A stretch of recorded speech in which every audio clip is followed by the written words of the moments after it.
Assalamualaikum warahmatullahi wabarakatuh. Good afternoon. Good afternoon, Mr. Akmal and all of the audience. We are from Group 5 and we would like to present about managing in global arena. As for a member of our team, there are me, Mutia Ulfa. I'm from Accounting 2014 and my partner is Anastasia Fabiola. She is from Accounting 2014 as well. For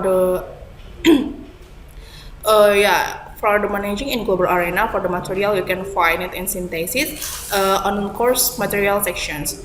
Now let's begin our presentation. Please enjoy. First of all, I will explain about international management. In this era of globalization, some organizations want to expand their activities to other country for some reasons. Managing an organization across national border is called international management. International management still content of planning, organizing, influencing, and controlling like management that we had learned before. But the way of planning, organizing, influencing, and controlling are quite different. We will explain about it later.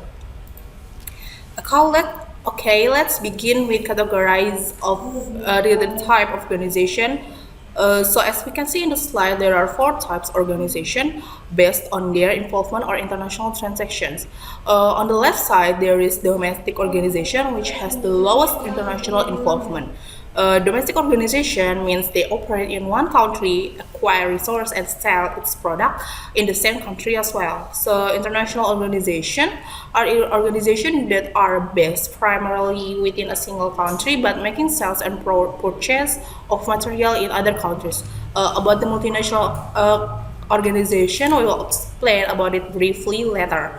The last is transnational organization, which has a highest involvement on international transaction. This kind of organization transcends any single home country with ownership, control, and management being from many different countries. Now we will sharpen our topic to multinational organization. Let's take a look to there are few definition of multinational organization. The first one is from Business Dictionary. Business Dictionary defines multinational organization as an enterprise in several countries but managed from one or home country. Generally, any company or group that derives a quarter of its revenue from operation outside of its home country is considered as a multinational corporation. The second is from BBC UK. A multinational organization is a company which has its headquarters in one country and its operation and its revenue from operation. I'm sorry, let me repeat. Multinational organization is a company which has its headquarters in one country but has assembly or production facilities in other countries. Coca-Cola, Nike, and BP are the examples of multinational company. And the last one is from our textbook. Samuel Sector 2012 defines multinational organization as an organization that is involved in doing business at international level. It carries out its activities on an international scale that disregard national boundaries, and it is guided by a common strategy from a corporation center. So based on these three definitions, we can conclude that multinational organization is an international level organization operating in several countries, has headquarters in one certain country, and manage its production either in its home country or other countries. Next topic is multinationalization. According to Neil Jacobi's opinion, there are 6 stages to reach the highest level of multinationalization. First stage happens when a company exports their product to other country. After that, they will start to make sales organization. They will learn how local company in foreign country produce and sell their product. After that, they will start to make factory in other country. If they already have factory overseas, they will have managers and workers from different countries. Finally, the company's stock will be sold in the world and there will be various stockholders of the company. So why multinational, right? Why we have to expand our business? The first one is market share. Yes, of course, company might find probably they are at saturation point. What is saturation point? Probably you can say like a boarding point in domestic market, and they need a new outlet. They may start by exporting to other country, but eventually they will want to produce overseas. Going multinational will give company chance to win to widen their market shares in the global market.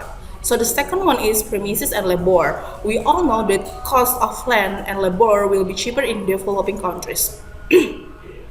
Production plant opening in the old Soviet bloc nation like Poland and Bulgaria will be cheaper, and ASEAN countries such as Vietnam is example of cheap labor. Company can reduce its cost with building factory there. And third one is avoid tax and barrier. Different nations have different levels of corporation tax and may have different barriers to entry. The Japanese, the Japanese allow a small percentage of foreign cars to be sold in Japan to protect their own industry. I think that's why Ford shouldn't try to sell their cars in Japan. The last one is government grants. In 80s, many US companies were attracted to UK because UK government will give you money for opening a factory there. Next, when a company has branches in other country, they will have workers from different countries. There are expatriate worker who works and live in foreign country, host country national like Indonesian people who work in branch of KFC in Indonesia, and third country national. For example, Indonesian who work in KFC in Kentucky. Because of many types of worker, there should be some adjustment like culture adjustment and workforce adjustment. The last issue of workforce is repatriation. Repatriation is process to move someone who have been working abroad to company's branch in his or her own home country. Repatriation for someone who have lived abroad for a long time is quite hard because company needs to do some adjustments.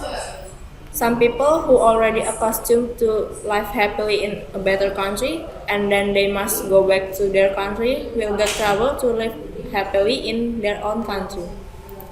So we will set aside the challenge that you manager will face when your company become multinational.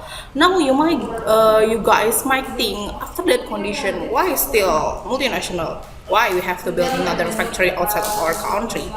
Here's the reason. For society and welfare, multinational create jobs which boost the local economy and more workers to be hired. And they could bring the expertise in that skills of workforce and improve from all over the world. The multinational are in a position to benefit from economics of scale because the cost per unit can be lowered through the specializations. And then there are technical economics and then purchasing economic of course can be achieved. For example, by buying in large amount, a company can obtain supplies and materials at a cheaper cost per unit.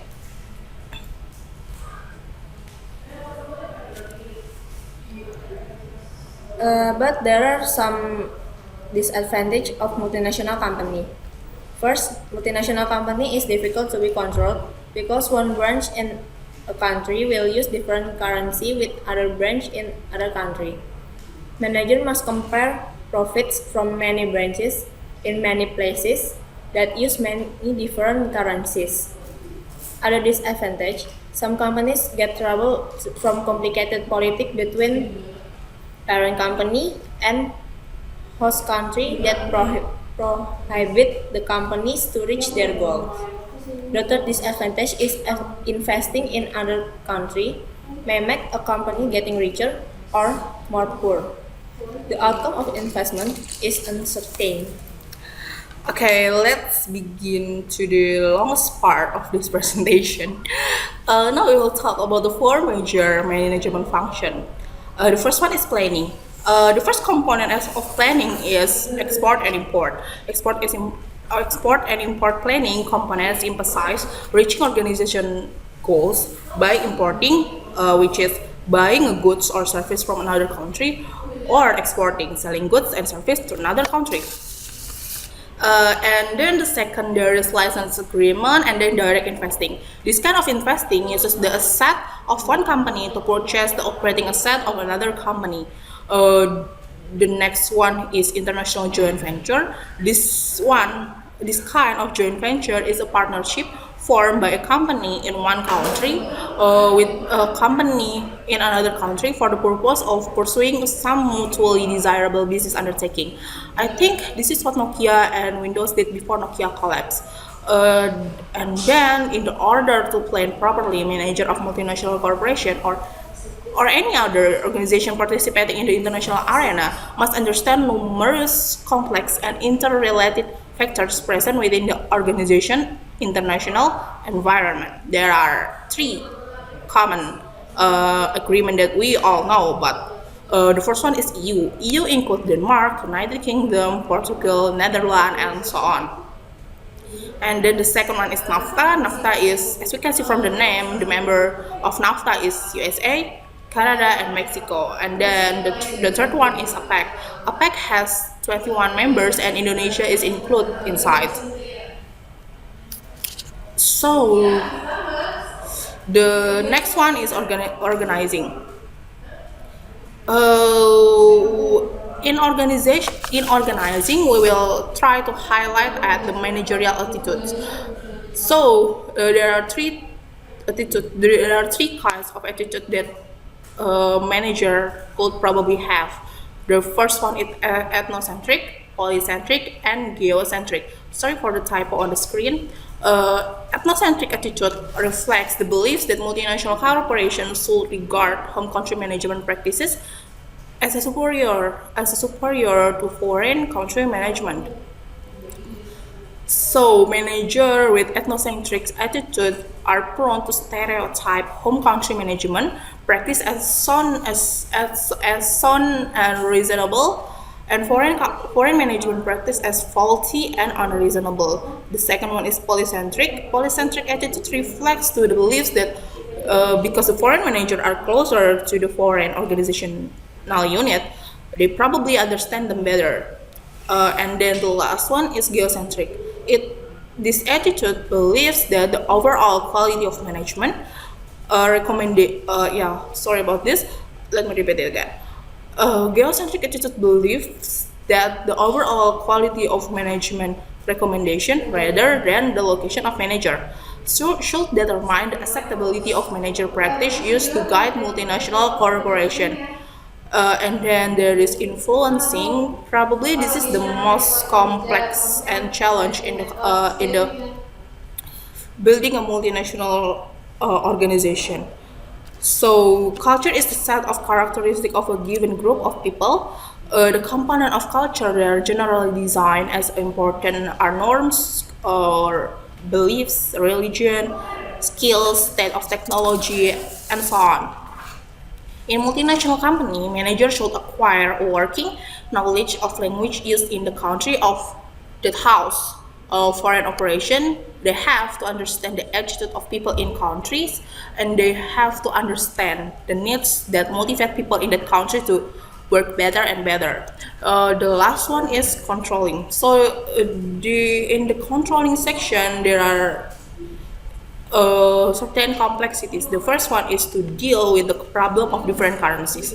So management must decide how to compare profit generated by organizational unit located in the different country. As we know that multinational is you build a factory from different countries.